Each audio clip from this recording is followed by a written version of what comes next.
Dalawa, tatlo. Bilangin natin ang problema sa basura ng mundo.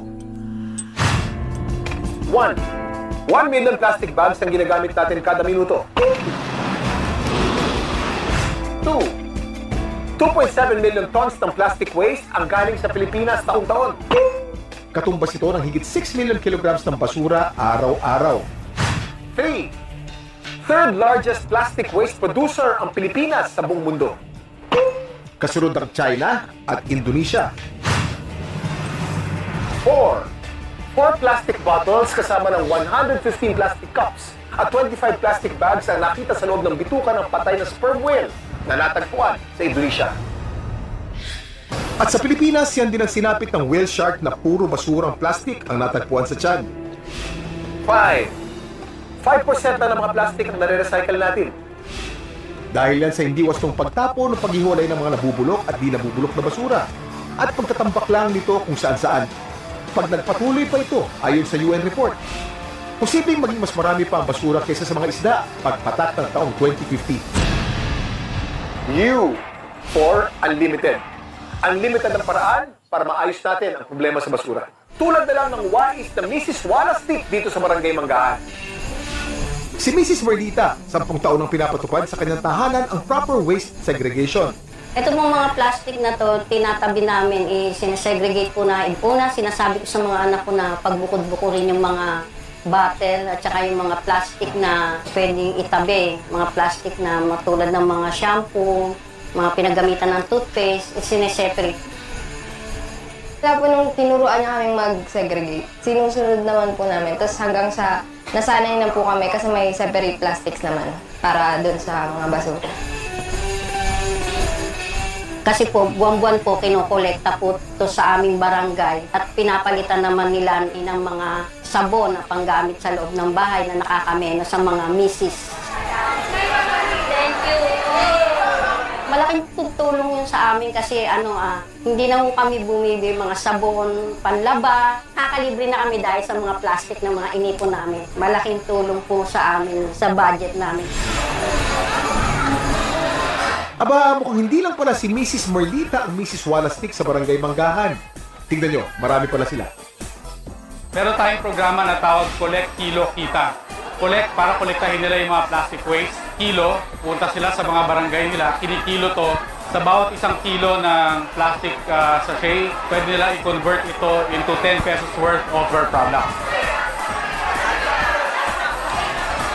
Objective po ng Zero Waste Ratio Program ay turuan ang ating mga household on the value of plastic para mas-segregate nila ito at para hindi ito pumunta sa mga maling lugar.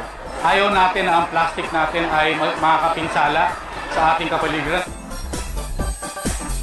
Yung iba iniipon po talaga namin kasi tinuruan din kami sa school na mag-segregate. Ngayong December, tagulan na naman, maiwasan ang pagbabasa ng piko. Kaya po kami kasi na yung basura namin, naiipon na, walang basura sa daan, tapos nakakatipid may sabon na kami. At sa tulong ng mga wais na misis, nakakolekta ng halos 4,000 kilo ng plastic waste sa Barangay Manggahan. Pero saan kaya dadali ng mga nakolektang kilo-kilong sachet na ito? Sa tambakan ng basura? Hindi. Dinadala mga plastic sachet sa recycling facility na ito para mapakinabangan muli. Mga soft plastics katulad ng mga plastic bags, mga candy wrappers, plastic straw, mga first packaging materials. Pinagbubukod-bukod ng mga soft plastic materials, saka isasalang sa shredder bago linisin at patuyuin. Saka dadalhin sa extruding machine. Yun na yung to the point na tutunawin natin yung plastic without chemicals talaga yun. Wala kaming hinahalo. Talagang melting lang siya. Pero ano kaya ang pwedeng mabuo sa mga plastic na basura? May isip mo bang pwede pala itong gawing mga upuan? At ang bawat isang upuan na ito ay gawa sa 24,000 small sachet na tinatapon ninyo. Ngayong alam nyo na kung anong pwedeng gawin sa plastic na basura. Ano pang hinihintay nyo? Hinabangan na yan. Kaysa magdulot pa ng pinsala sa ating kalikasan.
Thank you.